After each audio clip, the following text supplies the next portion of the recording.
Shalom, everybody. Rabbi Edelstein here with this week's installment of Rabbi Ian 3, brought to you by MEOR DC. Find us at meordc.org or on Facebook and be in touch. Now, it's a different backdrop than usual. I'm not in my Rabbi Ian 3 studios.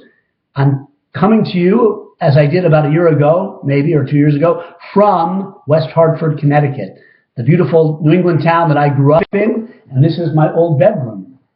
The ancestral home of Rabbi E. Came here with my wife and kids to see my mom. She should live and be well. My older son is in Israel, so he couldn't come. But anyway, I come to you from my bedroom with pictures on the wall that bring me back years, books on the shelves that I should have read back then, but that bring me back to the beautiful days of my youth.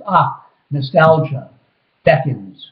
But don't give in to nostalgia. In a certain sense, this Torah portion gives us an insight to a certain kind of dangerous nostalgia that will keep us from fulfilling our mission in this world now. What do I mean? The portion is Shoftim in the book of Deuteronomy. It has many beautiful laws, interesting ideas.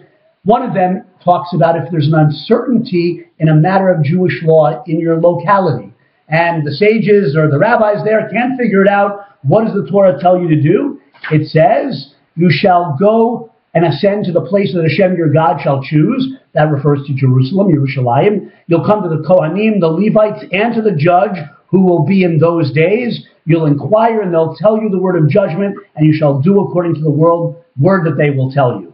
In other words, your local rabbis couldn't figure out this matter of Jewish law. You go to Jerusalem in the days of old. That's where the Sanhedrin sat, the Supreme Court of the Jewish people, and other sages, and they would adjudicate the matter. They would resolve the uncertainty, and you must follow their law. Because in every generation, the Torah sages of that generation are the final word.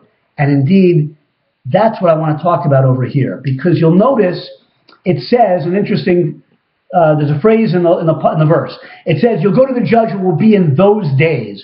What does that mean? Of course, whatever judge I go to in my days is the judge in my days. It's the useless words. Rashi, of course, nothing in the Torah is useless, God forbid. Rashi says, why is the Torah saying you'll go to the judge who will be in those days? Rashi's comment, even if he is not like the other judges who were before him, you must listen to him. You don't have any judge but the one in your days. Ein lecha ela shofet shevayamecha. In other words, you might, in the olden days, you might have gone to Jerusalem, and on your way there, you're like, well, they're not as great as Moses or Samuel the prophet nowadays. Okay, so I'm just going to turn around and not listen to them. Oh, no. Can't have that kind of nostalgia. The Torah sages of any generation are the ones who must adjudicate for you. That's how Torah works. That's how Jewish law works. You can't get nostalgic for the wise ones of old, and maybe we're not as wise as they were. Assuredly, we're not. In many ways, we're further from Mount Sinai. Our wisdom is not as great, but we must listen to the judges in our days. And that goes for general life advice. You're about to knock on the door of a rabbi in your town, and then you stop and say, no, he's not as smart as the Vilna Gaon, the Chafetz Chaim, Rabbi Kook. And those are great rabbis of earlier generations. You're right, he's not. And I'm not talking about me, by the way, but, I'm not. Whoever it is, that's the rabbi, the rav, the judge in your days. You have to go to them, the best one you can find, for advice. But you can't get nostalgic for earlier eras, earlier generations.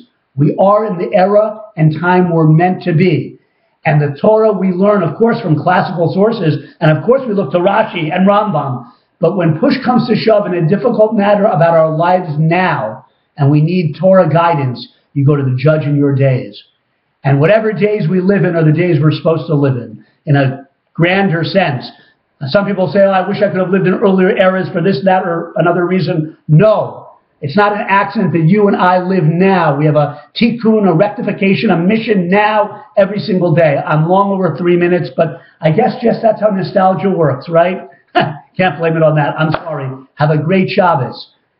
Today is the only day that matters. This Shabbos is what matters. Don't worry about past Shabbos, past rabbis, past Rabbi Ian 3. Ian 3s. Only the one in your days matters. Good Shabbos.